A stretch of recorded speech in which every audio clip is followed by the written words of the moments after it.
ಎಲ್ಲರಿಗೂ ನಮಸ್ಕಾರ. ರಾಯರ ಭಕ್ತ ಯೂಟ್ಯೂಬ್ ಚಾನಲ್ಗೆ ಎಲ್ಲರಿಗೂ ಸ್ವಾಗತ. ಎಲ್ಲರೂ ಚೆನ್ನಾಗಿದ್ದೀರಾ ಅಂತ ಅಂದ್ಕೊಂಡಿದ್ದೀನಿ. ಸೊ ಇವತ್ತಿನ ವಿಡಿಯೋ ಬಂದುಬಿಟ್ಟು ತುಂಬ ಉಪಯುಕ್ತವಾಗಿರುವಂಥದ್ದು. ಹಾಗೆ ಈ ವಿಡಿಯೋ ಸಿಕ್ಕಿದೆ ಅಂತ ಅಂದರೆ ಕೊನೆವರೆಗೂ ನೋಡಿ ಅಂತ ಹೇಳೋಕ್ಕೆ ಇಷ್ಟಪಡ್ತೀನಿ. ಯಾಕೆಂತ ಅಂದರೆ ಈಗ ನಾನು ಆಲ್ರೆಡಿ ನನ್ನ ಹಳೆ ವಿಡಿಯೋದಲ್ಲಿ ತಿಳಿಸಿದ್ದೀನಿ, ರಾಯರ ವರ್ಧಂತಿ ಹಾಗೂ ಪಟ್ಟಾಭಿಷೇಕದ ದಿನಗಳು ಇನ್ನೇನು ಹತ್ತಿರ ಬಂದೇ ಬಿಡ್ತು.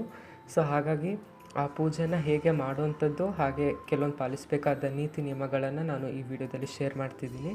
ಹಾಗೆ ಕೆಲವೊಬ್ಬರು ಕೇಳಿರೋಂಥ ಕಮೆಂಟ್ಸ್ಗಳಿಗೆ ನಾನು ಉತ್ತರಗಳನ್ನು ಕೂಡ ಕೊಡ್ತೀನಿ. ಸೊ ಫಸ್ಟ್ ಕಮೆಂಟ್ ಬಂದುಬಿಟ್ಟು, ಸೊ ರಾಯರದು 8 ದಿವಸ ಆಗುತ್ತಲ್ಲ, ನೀವು ಹೇಳಿದ್ದು 7 ದಿವಸ ಮಾಡಬೇಕು ಅಂತ ಹೇಳಿದ್ದೀರಾ. ಅಂದರೆ ಈ ತಿಂಗಳು ಫೆಬ್ರವರಿಯಲ್ಲಿ 29, 30 ತಾರೀಖುಗಳು ಇರೋದಿಲ್ಲ. ಹಾಗಾಗಿ ನಾವು 28ನೇ ತಾರೀಕಿಂದ ಶುರು ಮಾಡಿದರೆ 6ನೇ ತಾರೀಕಿಗೆ ಕರೆಕ್ಟಾಗಿ 7 ಡೇಸ್ ಆಗುತ್ತೆ. ಸೊ ರಾಯರ ಸೇವೆನ 7 ದಿನಗಳ ಕಾಲ ಮಾಡ್ಬೋದು.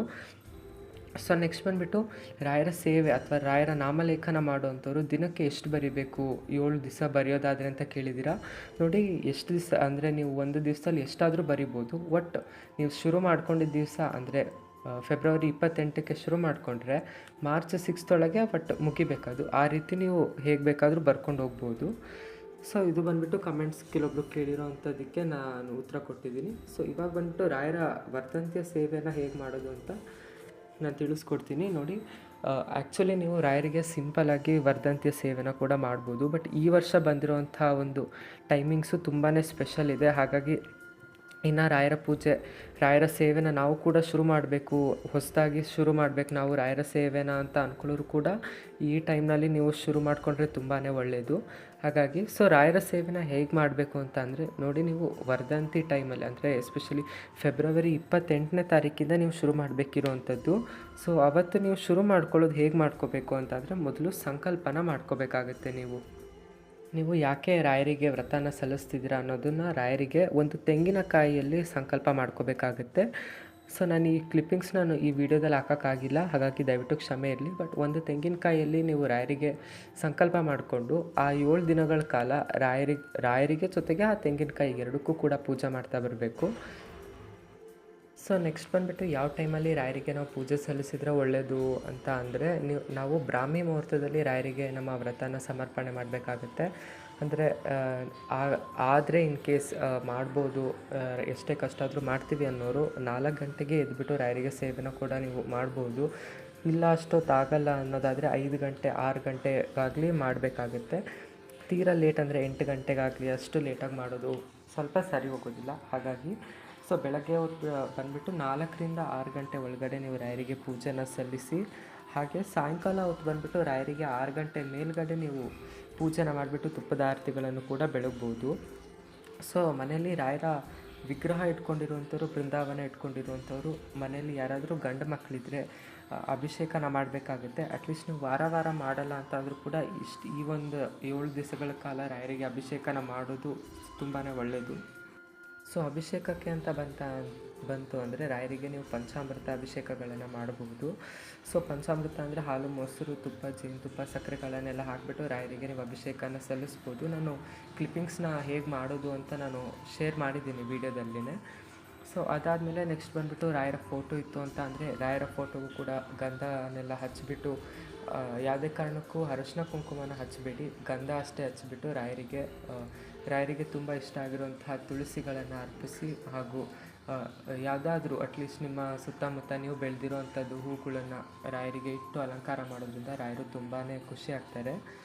ಸೊ ನೆಕ್ಸ್ಟ್ ಬಂದುಬಿಟ್ಟು ಯಾರ್ಯಾರು ರಾಯರ ನಾಮಲೇಖನವನ್ನು ಮಾಡೋದಕ್ಕೆ ಪ್ರಿಪೇರ್ ಆಗ್ತಿದ್ದೀರೋ ಅವರಿಗೆ ಕೆಲವೊಂದು ಟಿಪ್ಸ್ನ ನಾನು ಹೇಳ್ತೀನಿ. ನೋಡಿ, ರಾಯರ ನಾಮಲೇಖನನ ನೀವು ಮಾಡ್ತೀರಾ ಅನ್ನೋದಾದರೆ ಅದು 7 ಡೇಸ್ ನೀವೇನು ವ್ರತಗಳನ್ನು ಮಾಡ್ತಿರಲ್ಲೋ ಅವತ್ತಿಂದಷ್ಟು ದಿವಸ ನಾನ್ ವೆಜ್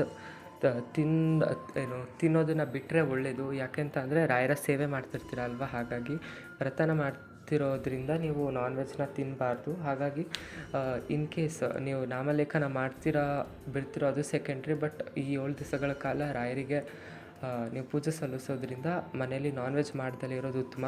ಹಾಗೆ ಎಗ್ಗು ಕೂಡ ಬೇಡ.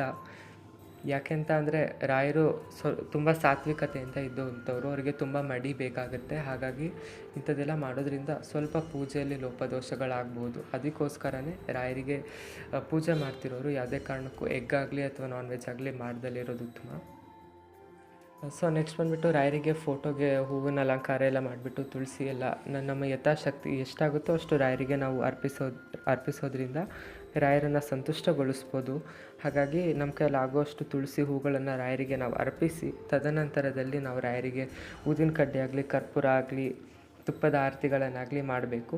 ಸೊ ನೀವು ರಾಯರಿಗೆ ಏನೇ ನೈವೇದ್ಯ ಇಟ್ಟರೂ ಕೂಡ ಅದರಲ್ಲಿ ಈರುಳ್ಳಿ ಮತ್ತು ಬೆಳ್ಳುಳ್ಳಿ ಇರ್ದಲೇ ಇರೋ ಹಾಗೆ ನೋಡ್ಕೊಳ್ಳಿ. ಯಾಕೆಂತಂದರೆ ರಾಯರಿಗೆ ಈರುಳ್ಳಿ ಬೆಳ್ಳುಳ್ಳಿ ಸಮರ್ಪಣೆ ಮಾಡೋದಕ್ಕೆ ಬರೋದಿಲ್ಲ. ಹಾಗಾಗಿ ನೀವೇನೇ ರಾಯರಿಗೆ ನೈವೇದ್ಯ ಇಡ್ತೀರಾ ಅಂತ ಅಂದರೂ ಕೂಡ ಅದರಲ್ಲಿ ಈರುಳ್ಳಿ ಬೆಳ್ಳುಳ್ಳಿ ಇಲ್ದಲೇ ಇರೋ ರೀತಿಯಲ್ಲಿ ಅಡುಗೆ ಮಾಡಿ ರಾಯರಿಗೆ ನೈವೇದ್ಯನ ಮಾಡ್ಬೋದು. ಅದು ನೆಕ್ಸ್ಟ್ ಬಂದುಬಿಟ್ಟು ರಾಯರಿಗೆ ತುಂಬ ಪ್ರಿಯವಾಗಿರುವಂತಹ ಹೋಳಿಗೆಯ ಹೂರಣವನ್ನು ಕೂಡ ನಾವು ರಾಯರಿಗೆ ಅರ್ಪಿಸ್ಬೋದು. ಹಾಗೆ ಈ 7 ದಿವಸಗಳ ಕಾಲ ಅಟ್ಲೀಸ್ಟ್ ನಮ್ಮ ಕೈಯಲ್ಲಿ ವ್ರತ ಎಲ್ಲ ಮಾಡೋಕ್ಕಾಗಲ್ಲ, ಬಟ್ ನಾರ್ಮಲಾಗಿ ಪೂಜೆ ಮಾಡ್ತೀವಿ ಅನ್ನೋರು ಆದಷ್ಟು ಈ 7 ದಿವಸಗಳ ಕಾಲ ರಾಯರ ನಾಮವನ್ನು ಸದಾ ಸ್ಮರಣೆ ಮಾಡ್ತಾ ಬನ್ನಿ. ರಾಯರ ಶ್ಲೋಕಗಳನ್ನು ಈಗ ಆಲ್ರೆಡಿ ನಾನು ನನ್ನ ಯೂಟ್ಯೂಬ್ ಚಾನಲಲ್ಲಿ ಹಾಕಿದ್ದೀನಿ, ಯಾವ್ಯಾವ ಶ್ಲೋಕ ಹೇಳ್ಕೊಂಡ್ರೆ ಸಾಕು ಅಂತ. ಸೊ ಆ ಶ್ಲೋಕಗಳನ್ನು ನೀವು ಕಲ್ತ್ಕೊಂಡು ರಾಯರ ಬಳಿ ಹೇಳ್ಕೊಳ್ಳೋದ್ರಿಂದ ಏನೋ ಒಂಥರ ಮನಸ್ಸಿಗೆ ಪಾಸಿಟಿವ್ನೆಸ್ ಬರುತ್ತೆ. ಹಾಗೆ ರಾಯರು ಕೂಡ ನಮ್ಮ ಪ್ರಾರ್ಥನೆಗಳನ್ನು ಆದಷ್ಟು ಬೇಗ ಕೇಳಿಸ್ಕೊಳ್ತಾರೆ. ಹಾಗಾಗಿ ಸದಾ ರಾಯರ ನಾಮಸ್ಮರಣೆಯನ್ನು ಮಾಡ್ತಾ ಬನ್ನಿ. ನೀವು ಫ್ರೀ ಇದ್ದಾಗೆಲ್ಲ ರಾಘವೇಂದ್ರ ಅಂತ ಮನಸ್ಸಿನಲ್ಲಿ ಹೇಳ್ಕೊತಾ ಬನ್ನಿ. ಏನೋ ಒಂಥರ ಮನಸ್ಸಿಗೆ ನೆಮ್ಮದಿ ಸಿಗುತ್ತೆ. ಹಾಗೆ ರಾಯರು ಕೂಡ ನಮಗೆ ತುಂಬಾ ಹತ್ತಿರ ಆಗ್ತಾರೆ. ನೆಕ್ಸ್ಟ್ ಬಂದುಬಿಟ್ಟು ನಾವು ಮನೇಲಿ ಸೇವೆ ಮಾಡೋದಕ್ಕಾಗಲ್ಲ, ನಮ್ಮ ಮನೇಲಿ ರಾಘವೇಂದ್ರ ಸ್ವಾಮಿ ಫೋಟೋ ಇಲ್ಲ, ವಿಗ್ರಹನೂ ಇಲ್ಲ, ಏನೂ ಇಲ್ಲ ಅನ್ನೋರು ರಾಯರ ಮಠಗಳಲ್ಲಿಯೇ ಹೋಗ್ಬಿಟ್ಟು ಸೇವೆನ ಮಾಡ್ಬೋದು. ಸೊ ರಾಯರ ಮಠದಲ್ಲಿ ಯಾವ ರೀತಿ ಸೇವೆಗಳನ್ನು ಮಾಡ್ಬೋದು ಅಂತ ಅಂದರೆ, ನೀವು ರಾಯರಿಗೆ ತುಪ್ಪದ ದೀಪಗಳನ್ನು ಕೂಡ ಮಠದಲ್ಲಿ ಹಚ್ಬೋದು. ಹಾಗೆಯೇ ನಿಮಗೆ ಶಕ್ತಿ ಎಷ್ಟಿರುತ್ತೋ ಅಷ್ಟು ರಾಯರಿಗೆ ಹೆಜ್ಜೆ ನಮಸ್ಕಾರನ ಹಾಕ್ಬೋದು. ನೀವು ಡೈಲಿ ಒಂದೊಂದು ಹೆಜ್ಜೆ ನಮಸ್ಕಾರ ಹಾಕ್ತೀರಾ ಅಂತ ಅಂದರೂ ಕೂಡ ಹಾಕ್ಬೋದು. ಎಷ್ಟಾಗುತ್ತೋ ನಿಮ್ಮ ಶಕ್ತಿ ಎಷ್ಟು ನೀವು ರಾಯರಿಗೆ ಸೇವೆನ ಮಠದಲ್ಲಿ ಮಾಡ್ಕೋಬೋದು, ಏನೂ ಪ್ರಾಬ್ಲಮ್ ಇಲ್ಲ. ಬಟ್ ಮನೇಲಿ ಕೂಡ ಮಾಡಿಕೊಂಡು ಮಠಗಳಲ್ಲಿ ಮಾಡಿದರೂ ಒಳ್ಳೆಯದೇ. ಮನೇಲಿ ಮಾಡೋಕ್ಕಾಗಲಿಲ್ಲ ಅನ್ನೋರು ಕೂಡ ಮಠದಲ್ಲಿ ಮಾಡ್ಕೊಳ್ಬೋದು, ಏನೂ ತೊಂದರೆ ಇಲ್ಲ. ಇನ್ನೊಂದು ಮುಖ್ಯವಾದ ಮಾಹಿತಿ ನಾನು ನಿಮ್ಮ ಜೊತೆ ಎಲ್ಲರ ಹತ್ರನೂ ಶೇರ್ ಮಾಡ್ಕೋಬೇಕು. ನೋಡಿ, ರಾಯರ ಪೂಜೆ ತುಂಬಾ ಸಿಂಪಲ್ಲಾಗಿದೆ, ಬಟ್ ರಾಯರು ಅದನ್ನು ಒಪ್ಪುವಂಥದ್ದು ತುಂಬಾ ಕಷ್ಟ. ಅಂದರೆ ಈಗ ಎಲ್ಲರೂ ರಾಯರ ಪೂಜೆನ ಮಾಡ್ತೀವಿ, ಬಟ್ ರಾಯರು ಕೆಲವೊಂದು ಪೂಜೆಗಳನ್ನು ಮಾತ್ರ ಒಪ್ತಾರೆ. ಸೊ ಆ ರೀತಿಯಲ್ಲಿ ನಾವು ರಾಯರು ನಮ್ಮ ಪೂಜೆಗಳನ್ನು ಕೂಡ ಒಪ್ಪುವಂತೆಯಲ್ಲಿ ನಾವು ಮಾಡಬೇಕಾಗತ್ತೆ. ಸೊ ರಾಯರ ಪೂಜೆ ಒಪ್ಪಿದೋ ಇಲ್ಲೋ ಅಂತ ನಮಗೆ ಹೇಗೆ ಗೊತ್ತಾಗುತ್ತೆ ರಾಯರು ಒಪ್ಪಿದಾರೋ ಇಲ್ಲೋ ನಮ್ಮ ಪೂಜೆನ ಅನ್ನೋದಾದರೆ, ರಾಯರು ನಮಗೆ ಯಾವುದಾದ್ರೂ ಒಂದು ಸೂಚನೆನ ಕೊಡ್ತಾರೆ. ಆ ಸೂಚನೆಗಳು ಯಾವ್ಯಾವು ಅಂತ ನಾನೀಗ ಆಲ್ರೆಡಿ ತಿಳಿಸಿರ್ತೀನಿ ನಿಮಗೆ. ಸ್ವಲ್ಪ ನೀವು ಆ ಟೈಮ್ನಲ್ಲಿ ನೋಡ್ಕೋಬೋದು. ಸೊ ನಿಮಗೆ ಆ 7 ದಿನಗಳ ಕಾಲದಲ್ಲಿ ರಾಯರು ನಿಮ್ಮ ಕನಸಿಗೆ ಬರೋದಾಗಿರ್ಬೋದು, ಅಥವಾ ಅನಿರೀಕ್ಷಿತವಾಗಿ ರಾಯರ ಮಠದಿಂದ ನಿಮ್ಮನೆಗೆ ಪ್ರಸಾದ ಬರುವಂಥದ್ದು, ಅಥವಾ ಮಂತ್ರಾಕ್ಷತೆ ಬರುವಂಥದ್ದು, ಅಥವಾ ಯಾರೋ ನಿಮಗೆ ರಾಯರ ಫೋಟೋ ಆಗಲಿ, ರಾಯರ ವಿಗ್ರಹನಾಗಲಿ ಗಿಫ್ಟಾಗಿ ಕೊಡುವಂಥದ್ದು. ಹಾಗೆ ನಿಮ್ಮ ಮನೆಯ ಮುಂದೆ ಪೂಜೆ ಮಾಡುವಂಥ ಸಮಯದಲ್ಲಿ ಆಕಳು ಅಥವಾ ಹಸುಗಳು ಬರುವಂಥದ್ದು, ಇದೆಲ್ಲ ರಾಯರು ಬರುವಂಥ ಸೂಚನೆ. ಹಾಗಾಗಿ ನೀವು ರಾಯರು ನಿಮ್ಮ ಪೂಜೆನ ಒಪ್ಪಿದಾರೋ ಇಲ್ಲೋ ಅನ್ನೋದು ಈ ರೂಪದಲ್ಲಿ ನೀವು ಖಚಿತಗೊಳಿಸ್ಕೊಳ್ಬೋದು. ಹಾಗಾಗಿ ರಾಯರು ನಿಮ್ಮ ಮನೆಗೆ ಒಂದು ಸತಿ ಬಂದರು ಅಂತ ಅಂದರೆ ನಿಮ್ಮ ಕಷ್ಟಗಳನ್ನೆಲ್ಲ ನೀವು ಮರ್ತು ಬಿಡಿ. ಯಾಕೆಂತ ಅಂದರೆ ರಾಯರು ಒಂದು ಸತಿ ನಿಮ್ಮ ಮೇಲೆ ಕಣ್ಣು ಹರಿಸಿದ್ರು ಅಂತ ಅಂದರೆ ಅದು ಇಂಥದ್ದೇ ಕಷ್ಟ ಆಗಲಿ ಅವರು ಅದನ್ನು ನಿವಾರಿಸ್ತಾರೆ. ಅದು ಅವರಲ್ಲಿ ಅಂಥ ಶಕ್ತಿ ಬಂದುಬಿಟ್ಟಿದೆ. ಹಾಗಾಗಿ ಇದೆಲ್ಲ ನಾನು ಓನ್ ಎಕ್ಸ್ಪೀರಿಯೆನ್ಸ್ ಆಗಿರೋದ್ರಿಂದ ನಾನು ನಿಮಗೆ ಶೇರ್ ಮಾಡ್ಕೊತಿರುವಂಥದ್ದು. ರಾಯರ ಪೂಜೆನ ತುಂಬ ಕಟ್ಟುನಿಟ್ಟಾಗಿ ಮಾಡಿ, ತುಂಬಾ ಸಿಂಪಲ್ಲು, ಬಟ್ ತುಂಬ ಕಟ್ಟುನಿಟ್ಟಾಗಿ ಮಾಡಿದ್ರಿ ಅಂತ ಅಂದರೆ ಖಂಡಿತ ರಾಯರು ಯಾವುದೆಲ್ಲ ಒಂದು ರೀತಿಯಲ್ಲಿ ನಿಮಗೆ ಬಂದು ನಿಮಗೆ ಸಹಾಯ ಮಾಡ್ತಾರೆ, ಅದರಲ್ಲಿ ಯಾವುದೇ ಥರ ಡೌಟ್ ಇಲ್ಲ. ಹಾಗಾಗಿ ಇದಿಷ್ಟು 7 ಡೇಸ್ಗಳ ಕಾಲ ತುಂಬಾ ಟೈಮ್ ಚೆನ್ನಾಗಿರೋದ್ರಿಂದ ಯಾರ್ಯಾರು ರಾಯರ ಸೇವೆನ ಮಾಡಬೇಕು ಅಂತ ಇಷ್ಟಪಟ್ಟಿದ್ದೀರಲ್ಲೋ ಖಂಡಿತ ರಾಯರ ಸೇವೆನ ನೀವು ಶುರು ಮಾಡ್ಕೊಳ್ಳಿ.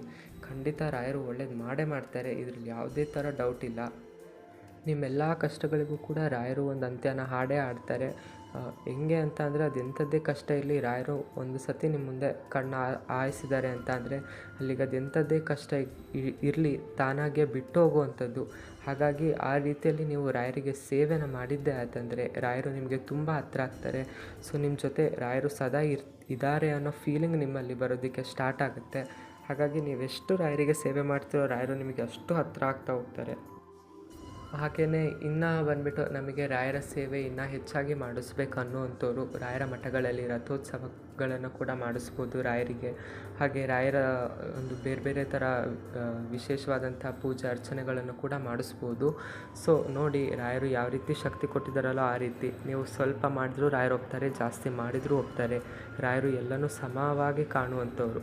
ಹಾಗಾಗಿ ನೀವು ಜಾಸ್ತಿ ಮಾಡಿದಿರೋ ಕಮ್ಮಿ ಮಾಡಿದಿರೋ ಅಂತ ರಾಯರು ಎಣಿಸಲ್ಲ. ಬಟ್ ನೀವೆಷ್ಟು ಭಕ್ತಿಯಿಂದ ರಾಯರಿಗೆ ನಿಮ್ಮ ಸೇವೆನ ಸಲ್ಲಿಸಿದ್ದೀರ ಅನ್ನೋದನ್ನು ಅವರು ತುಂಬಾ ನೋಡ್ತಾರೆ.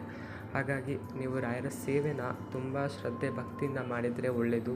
ಎಲ್ಲರೂ ಮಾಡ್ತಾರೆ ಅಂತ ನಾವು ಮಾಡೋಕ್ಕೋದ್ರೆ ಖಂಡಿತ ರಾಯರು ನಮ್ಮ ಪೂಜೆಗಳನ್ನು ಯಾವುದೇ ಕಾರಣಕ್ಕೂ ಒಪ್ಪೋದಿಲ್ಲ. ಬದಲಾಗಿ ಇನ್ನೊಂದಿಷ್ಟು ಪರೀಕ್ಷೆಗಳನ್ನು ಕೊಡ್ತಾರೆ. ಹಾಗಾಗಿ ನೀವು ರಾಯರ ಸೇವೆನ ನೀವು ಮಾಡ್ತೀರಾ ಅನ್ನೋದಾದರೆ ಶ್ರದ್ಧೆ ಭಕ್ತಿಯಿಂದ ರಾಯರಲ್ಲಿ ಸಂಪೂರ್ಣವಾಗಿ ಶರಣಾಗಿ ರಾಯರ ಸೇವೆ ಮಾಡುವಂಥದ್ದು ಉತ್ತಮ. ಸೊ ನೆಕ್ಸ್ಟ್ ಬಂದುಬಿಟ್ಟು ನೀವು ರಾಯರ ತುಪ್ಪದ ದೀಪನ ಹಚ್ತೀರಾ ಅನ್ನೋದಾದರೆ ಯಾವ ಟೈಮಲ್ಲಿ ಹಚ್ಚಿದರೆ ಒಳ್ಳೆಯದು ಅಂತ ನೋಡಿ. ನಿಮ್ಮಲ್ಲಿ ಶಕ್ತಿ ಇತ್ತು ಅನ್ನೋದಾದರೆ 7 ವಾರಗಳು ಕೂಡ ನೀವು ರಾಯರಿಗೆ ತುಪ್ಪದ ದೀಪಗಳನ್ನು ಹಚ್ಬೋದು. ಬೆಳಗ್ಗೆನಾದರೂ ಹಚ್ಬೋದು, ಸಾಯಂಕಾಲನಾದರೂ ಹಚ್ಬೋದು. ಎರಡೂ ಹಚ್ತೀನಿ ಅಂದರೂ ಪರವಾಗಿಲ್ಲ. ಬಟ್ ರಾಯರಿಗೆ ಸ್ವಲ್ಪ 7 ದಿನಗಳ ಕಾಲ ಆದರೆ ತುಪ್ಪದ ದೀಪನ ಹಚ್ಚಿ. ಯಾಕೆಂತ ಅಂದರೆ ರಾಯರಿಗೆ ತುಪ್ಪದ ದೀಪ ಅಂದರೆ ತುಂಬಾ ಇಷ್ಟ. ಹಾಗಾಗಿ ಅಟ್ಲೀಸ್ಟ್ ನಿಮಗೆ ಒಂದು ವಾರ ಪೂರ್ತಿ 7 ಡೇಸ್ ಪೂರ್ತಿ ಹಚ್ಚೋಕ್ಕಾಗಲಿಲ್ಲ ಅಂತ ಅಂದರೂ ಕೂಡ 2 ದಿವಸಕ್ಕೊಂದ್ಸಲಿನಾದರೂ ಅಥವಾ ನಿಮಗೆ ಆದಾಗ ರಾಯರಿಗೆ ತುಪ್ಪದ ದೀಪಗಳನ್ನು ಬೆಳಗಿ, ಅಥವಾ ನೀವು ಲಾಸ್ಟ್ ಕೊನೆಯ ದಿವಸ ನಿಮ್ಮ ವ್ರತನ ಮುಗಿಸೋವಂಥ ಟೈಮಲ್ಲೂ ಕೂಡ ನೀವು ರಾಯರಿಗೆ ತುಪ್ಪದ ದೀಪಗಳನ್ನು ಬೆಳಗ್ಬೋದು. ಹಾಗೆಯೇ ರಾಯರ ವ್ರತನ ಮಾಡುವಂಥವ್ರು ಅನಿರೀಕ್ಷಿತವಾಗಿ ಹರಟೆ ಹೊಡೆಯುವಂಥದ್ದಾಗಲಿ ಅಥವಾ ತುಂಬ ಬೇಗ ಸಿಟ್ಟಾಗುವಂಥದ್ದಾಗಲಿ ಆಗಬಾರ್ದು. ಯಾಕೆಂತಂದರೆ ರಾಯರು ಅದನ್ನು ಒಪ್ಪಲ್ಲ. ರಾಯರು ತುಂಬ ಶಾಂತ ಸ್ವಭಾವ ಆಗಿರೋದ್ರಿಂದ ನೀವು ಅವರ ಧ್ಯಾನಗಳನ್ನು ಯಾವಾಗಲೂ ಮಾಡ್ತಾ ಇರಬೇಕು. ಯಾಕೆ ಅಂತ ಅಂದರೆ ನೋಡಿ, ನೀವು ರಾಯರ ವ್ರತ ಮಾಡ್ತೀರಾ ಅನ್ನೋದಾದರೆ ತುಂಬ ಸುಲಭವಾಗಿ ರಾಯರು ಯಾರಿಗೂ ಕೂಡ ಒಳ್ಳೇದು ಮಾಡಲ್ಲ. ಕೆಲವೊಂದು ಪರೀಕ್ಷೆನ ಇಟ್ಟೇ ಇಡ್ತಾರೆ. ಸೊ ಆ ಪರೀಕ್ಷೆಗಳೆಲ್ಲ ನಾವು ರಾಯರಿಗೆ ಸಂಪೂರ್ಣವಾಗಿ ಶರಣಾಗಿ, ರಾಯರೇ ನೀವಿಲ್ದಲೇ ಏನೂ ಇಲ್ಲ ಅನ್ನೋ ಒಂದು ಮನೋಭಾವದಿಂದ ನಾವು ಪ್ರತಿಯೊಂದನ್ನು ಕೂಡ ನಾವು ಎದುರಿಸ್ತಾ ಬಂದ್ವಿ ಅಂತ ಅಂದರೆ ಖಂಡಿತ ರಾಯರು ನಮ್ಮ ಕೈ ಹಿಡಿತಾರೆ. ಹಾಗಾಗಿ ನೀವು ಸದಾ ಆದಷ್ಟು ಈ 7 ದಿನಗಳ ಕಾಲ ರಾಯರ ನಾಮಸ್ಮರಣೆಯನ್ನು ರಾಘವೇಂದ್ರ ರಾಘವೇಂದ್ರ ಅಂತ ಮಾಡಿ. ಹಾಗೆಯೇ ನೀವು ಉಪವಾಸ ಮಾಡ್ತೀರಾ ಅನ್ನೋದಾದರೆ ರಾಯರಿಗೆ ನೀವು ಒಂದು ಹೊತ್ತು ಉಪವಾಸನೂ ಕೂಡ ಇರ್ಬೋದು. ಹಾಗೆ ನಾವು ಮಠಗಳಲ್ಲಿ ಪ್ರಸಾದನ ಹಂಚ್ಬೋದಾ ಅಂತ ಕೇಳೋದಾದರೆ ಮಾಡ್ಕೋಬೋದು. ನೀವು ಯಾವುದೇ ಸೇವೆ ರಾಯರ ಹೆಸರಲ್ಲಿ ಮಾಡಿದರೂ ಕೂಡ ರಾಯರು ಖಂಡಿತ ಅದನ್ನು ಒಪ್ತಾರೆ. ಅದರಲ್ಲಿ ಯಾವುದೇ ಥರ ಡೌಟ್ ಇಲ್ಲ. ಸೊ ಹಾಗಾಗಿ ರಾಯರ ಸೇವೆನ ಆದಷ್ಟು ಹೆಚ್ಚಾಗಿ ಮಾಡಿ. ಈ ಒಂದು ರಾಯರ ವರ್ಧಂತಿ ಹಾಗೂ ಅವರ ಪಟ್ಟಾಭಿಷೇಕದ ದಿನಗಳಂದು ನಿಮಗೆ ಒಳ್ಳೆಯದಾಗಲಿ ಅಂತ ನಾನು ಕೂಡ ಹಾರೈಸ್ತೀನಿ. ನಾನು ಕೂಡ ಎಲ್ಲರ ಹೆಸರಲ್ಲೂ ಕೂಡ ರಾಯರಿಗೆ ಪೂಜೆನ ಸಲ್ಲಿಸ್ತೀನಿ. ಸೊ ಇದು ಬಂದ್ಬಿಟ್ಟು ಇವತ್ತಿನ ಮಾಹಿತಿ ಆಗಿರುತ್ತೆ. ಇನ್ನೂ ಹೆಚ್ಚಿನ ಮಾಹಿತಿಗಾಗಿ ನನ್ನ ಚಾನಲ್ಗೆ ಲೈಕ್ ಮಾಡಿ, ಶೇರ್ ಮಾಡಿ ಹಾಗೂ ಸಬ್ಸ್ಕ್ರೈಬ್ ಮಾಡಿ. ನಿಮ್ಮ ಬಳಿ ಇನ್ನೂ ಏನಾದರೂ ಡೌಟ್ಸ್ಗಳು, ಕ್ವಶನ್ಸ್ಗಳು ಇತ್ತಂದರೆ ಕಮೆಂಟ್ ಹಾಕಿ, ನಾನು ಖಂಡಿತ ರಿಪ್ಲೈ ಮಾಡ್ತೀನಿ. ಧನ್ಯವಾದಗಳು.